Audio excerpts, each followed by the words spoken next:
Hi hello viewers, welcome back to my channel. ಇವತ್ತಿನ ವಿಡಿಯೋದಲ್ಲಿ ನಾವು ಎಲ್ಲರಿಗೂ ಇಷ್ಟವಾಗುವಂತಹ ಈ ಬಾದಾಮ್ ಪುರಿ ರೆಸಿಪಿನ ಯಾವ ರೀತಿ ಮಾಡೋದು ಅನ್ನೋದನ್ನು ನೋಡೋಣ. ತುಂಬಾ ಸಿಂಪಲ್ಲಾಗಿ ನಾವು ಮನೆಯಲ್ಲಿನೇ ಈ ರೀತಿ ಬಾದಾಮ್ ಪುರಿನ ರೆಡಿ ಮಾಡಿದರೆ ಮಕ್ಕಳಿಂದ ಕೂಡ ದೊಡ್ಡವರು ಕೂಡ ಇದನ್ನು ನೀವು 8 ದಿನ ಆದರೂ ಇಟ್ಟಿದ್ರೂ ಕೂಡ ಇದು ಕೆಡಲ್ಲ. ಆ ರೀತಿ ಚೆನ್ನಾಗಿ ನಾವು ಮನೆಯಲ್ಲಿ ಇದನ್ನು ಸ್ಟೋರ್ ಮಾಡಿ ಇಡ್ಬೋದು. ಬನ್ನಿ ಯಾವ ರೀತಿ ಮಾಡೋದು ಅನ್ನೋದನ್ನು ನೋಡೋಣ. ನಾನು ಫಸ್ಟು ಈ ರೀತಿ ತಟ್ಟೆನ ತೊಗೊಂಡಿದ್ದೀನಿ. ಅದಕ್ಕೆ ನಾನು ಒಂದು ಅರ್ಧ ಕಿಲೋ ಅಷ್ಟು ಮೈದಾ ಹಿಟ್ಟನ್ನ ತೊಗೊಂಡಿದ್ದೀನಿ. ನೀವು ಬೇಕಾದರೆ ಎಷ್ಟು ಬೇಕೋ ಅಷ್ಟು ಹಿಟ್ಟನ್ನು ತಗೊಂಡು ಇದನ್ನು ಮೆಸರ್ಮೆಂಟನ್ನ ನೀವು ಡಬಲ್ ಮಾಡ್ಬೋದು. ನಾನು ಒಂದು ಅರ್ಧ ಕಿಲೋ ಆಗುವಷ್ಟು ನಾನು ಮಾಡ್ತಾಯಿದ್ದೀನಿ. ಇದಕ್ಕೆ ಒಂದು ಚಿಟಿಕೆಯಷ್ಟು ನಾನು ಉಪ್ಪನ್ನು ಹಾಕ್ಕೊಂಡಿದ್ದೀನಿ. ಹಾಗೆ ನಾನು ಇದಕ್ಕೆ ಕಲರ್ ಹಾಕ್ತಾಯಿದ್ದೀನಿ. ನೀವು ಬೇಕಾದರೆ ಸ್ಕಿಪ್ ಮಾಡ್ಬೋದು. ನಾನು ನೋಡೋಕ್ಕೆ ಚೆನ್ನಾಗಿರಲಿ ಅಂತ ಆರೆಂಜ್ ಬಣ್ಣನ ಹಾಕ್ಕೊಳ್ತಾ ಇದ್ದೀನಿ. ಕೇಸರಿ ಬಣ್ಣನ ಒಂದು ಚಿಟಿಕೆಯಷ್ಟು ಹಾಕ್ಕೊಂಡಿದ್ದೀನಿ. ಹಾಗೆ ಒಂದು ಸ್ವಲ್ಪ ತುಪ್ಪನ ಬಿಸಿ ಮಾಡಿ ನಾನು ಒಂದು ಅರ್ಧ ಕಪ್ಪಷ್ಟು ತುಪ್ಪನ ಇದಕ್ಕೆ ಸೇರಿಸ್ಕೊತಾ ಇದ್ದೀನಿ. ನೀವು ಬೇಕಾದರೆ ಈ ಫ್ಲೇವರ್ ಇಲ್ಲದೇ ಇರೋ ಅಡುಗೆ ಎಣ್ಣೆ ಕೂಡ ನೀವು ಹಾಕ್ಬೋದು. ಅಡುಗೆ ಎಣ್ಣೆ ಹಾಕಿದರೂ ಕೂಡ ತುಂಬಾ ಚೆನ್ನಾಗಿ ಈ ರೀತಿ ನಾನು ಚೆನ್ನಾಗಿ ಮಿಕ್ಸ್ ಮಾಡ್ಕೊತಾ ಇದ್ದೀನಿ. ಹಾಗೆ ಇದರಲ್ಲಿ ಕೆಲವೊಬ್ಬರು ಮೊಟ್ಟೆ ಕೂಡ ಸೇರಿಸ್ತಾರೆ. ನಾನು ಮೊಟ್ಟೆನ ಸೇರಿಸ್ತಾ ಇಲ್ಲ, ಯಾಕಂದರೆ ಸ್ಟೋರ್ ಮಾಡೋಕ್ಕೆ ಮೊಟ್ಟೆ ಹಾಕಿದರೆ ಸ್ಟೋರ್ ಮಾಡೋಕ್ಕೆ ಆಗೋಲ್ಲ ಅಂತ. ನಾನು ಒಂದು ಕಪ್ಪಷ್ಟು ಹಾಲನ್ನ ತೊಗೊಂಡಿದ್ದೀನಿ. ಹಾಲಿಂದ ನಾನು ಸ್ವಲ್ಪ ಹಾಲನ್ನ ಹಾಕಿ ಚೆನ್ನಾಗಿ ಮಿಕ್ಸ್ ಮಾಡ್ಕೊತಾ ಇದ್ದೀನಿ. ನೀವು ಬೇಕಾದರೆ ನೀರು ಕೂಡ ಯೂಸ್ ಮಾಡ್ಬೋದು. ನಾನು ಒಂದು ಕಪ್ಪಷ್ಟು ಹಾಲನ್ನ ಯೂಸ್ ಮಾಡಿ ಮಿಕ್ಕಿದ್ದನ್ನು ನಾನು ನೀರಲ್ಲಿ ಚೆನ್ನಾಗಿ ಕಲಿಸ್ಕೊತಾ ಇದ್ದೀನಿ. ನೀವು ಬೇಕಾದರೆ ಪೂರ್ತಿಯಾಗಿ ನೀರಲ್ಲಿ ಕೂಡ ಮಿಕ್ಸ್ ಮಾಡ್ಕೋಬೋದು.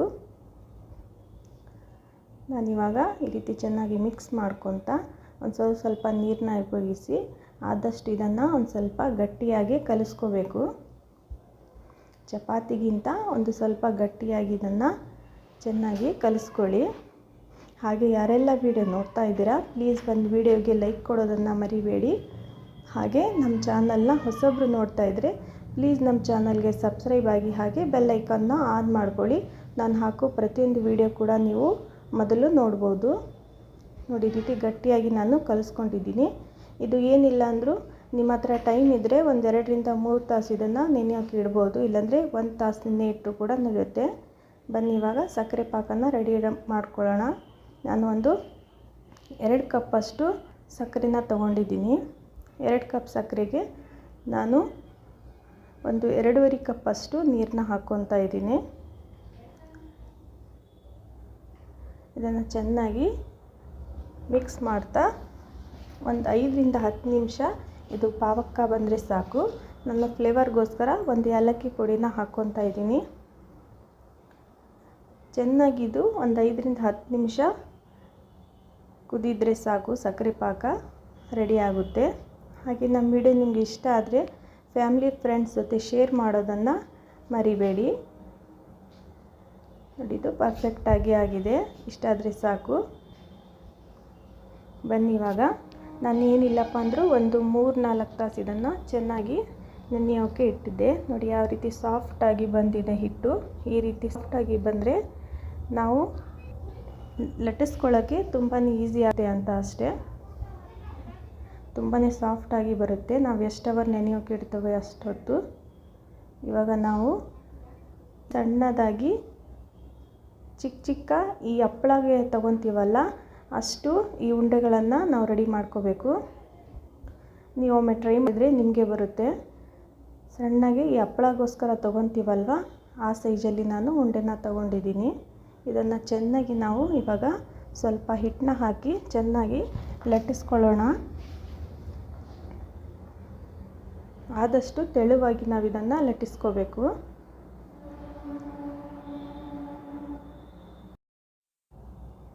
ಒಂದು ಟ್ರೈ ಮಾಡಿದರೆ ನಿಮಗೆ ಗೊತ್ತಾಗುತ್ತೆ ಯಾವ ಸೈಜಲ್ಲಿ ಪೇಡ ತಗೊಂಡ್ರೆ ಯಾವ ಸೈಜಲ್ಲಿ ಈ ಬಾದಾಮ್ ಪುರಿ ರೆಡಿ ಆಗುತ್ತೆ ಅಂತ.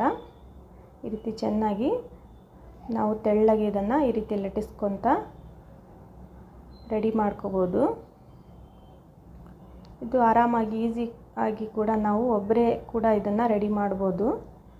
ಈ ರೀತಿ ಮಾಡಿದರೆ ನೀವು 8 ದಿವಸ ಆದರೂ ಇದನ್ನು ಸ್ಟೋರ್ ಮಾಡಿ ಇಟ್ಟರು ಕೂಡ ಏನೂ ಆಗಲ್ಲ.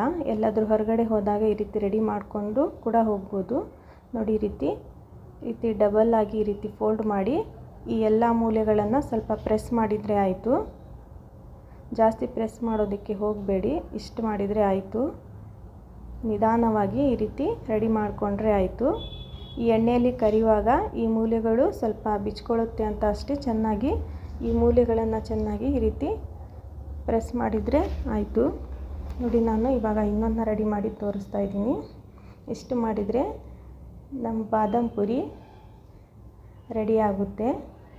ಈ ಎಣ್ಣೆಯಲ್ಲಿ ಕರಿಯುವಾಗ ಕೂಡ ಪದರವಾಗಿ ಉಚ್ಕೊಳ್ಳುತ್ತೆ ಅಂತ. ನೋಡಿ, ನಾನು ಇಷ್ಟು ಸ್ವಲ್ಪ ರೆಡಿ ಮಾಡಿ ತೋರಿಸ್ತಾ ಇದ್ದೀನಿ. ಆದಷ್ಟು ಇದನ್ನು ಎಣ್ಣೆಯಲ್ಲಿ ಕರಿಯುವಾಗ ಮೀಡಿಯಮ್ ಫ್ಲೇಮಲ್ಲಿ ನೀವು ಕರೀರಿ, ಒಳಗಡೆ ಕೂಡ ಚೆನ್ನಾಗಿ ಬೇಯುತ್ತೆ ಅಂತ. ಸ್ವಲ್ಪ ಮೀಡಿಯಮ್ ಉರಿಯಲ್ಲಿ ಇಟ್ಕೊಂಡು ಈ ರೀತಿ ತಿರುಗಿಸ್ತಾ ಎಣ್ಣೆಯಲ್ಲಿ ಸ್ವಲ್ಪ ಗೋಲ್ಡನ್ ಕಲರ್ ಬರುವವರೆಗೂ ಕರಿದ್ರೆ ಆಯಿತು. ಹಾಗೆ ನಾವು ಈ ಎಲ್ಲವನ್ನು ನಾನು ಈ ರೀತಿ ರೆಡಿ ಮಾಡ್ಕೊಂಡಿದ್ದೀನಿ ಎಣ್ಣೆಯಲ್ಲಿ ಕರೆದ್ಬಿಟ್ಟು. ನೋಡಿ, ಯಾವ ರೀತಿ ಪದರಾಗಿ ಚೆನ್ನಾಗಿ ಬಂದಿದೆ. ಇದೇ ರೀತಿ ನಾನು ಈ ಎಲ್ಲ ಬಾದಾಮ್ ಪುರಿನ ಎಣ್ಣೆಯಲ್ಲಿ ಕರ್ಕೊಂಡಿದ್ದೀನಿ. ನೋಡಿ ಯಾವ ರೀತಿ ಕಾಣಿಸ್ತಾ ಇದೆ ಅಂತ. ಹಾಗೆ ನಮ್ಮ ವಿಡಿಯೋ ನಿಮ್ಗೆ ಇಷ್ಟ ಆದರೆ ಲೈಕ್ ಕೊಡೋದನ್ನು ಮರಿಬೇಡಿ. ಹಾಗೆ ಹೊಸಬ್ರು ನಮ್ಮ ಚಾನಲ್ನ ನೋಡ್ತಾ ಇದ್ದರೆ ನಮ್ಮ ಚಾನಲ್ಗೆ ನೀವು ಫ್ರೀಯಾಗಿ ಸಬ್ಸ್ಕ್ರೈಬ್ ಆಗ್ಬೋದು. ನಾನು ಹಾಕೋ ಪ್ರತಿಯೊಂದು ವಿಡಿಯೋ ಕೂಡ ನೀವು ಮೊದಲು ನೋಡ್ಬೋದು. ನೋಡಿ, ಈ ರೀತಿ ಸಕ್ಕರೆ ಪಾಕ ಸ್ವಲ್ಪ ಉಗುರು ಬೆಚ್ಚಾಗಿ ಸ್ವಲ್ಪ ಬಿಸಿ ಇರಬೇಕು. ತಣ್ಣಗಾದರೆ ಇನ್ನೊಂದು ಸ್ವಲ್ಪ ನೀವು ಬಿಸಿ ಮಾಡ್ಕೊಳ್ಳಿ ಸಕ್ಕರೆ ಪಾಕನ. ಈ ರೀತಿ ಚೆನ್ನಾಗಿ ಅದ್ದಿದ್ರೆ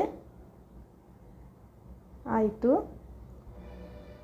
ತುಂಬಾ ರುಚಿಯಾಗಿ ತುಂಬಾ ಇಷ್ಟಪಟ್ಟು ತಿಂತಾರೆ. ಒಮ್ಮೆ ಟ್ರೈ ಮಾಡಿ ನೋಡಿ.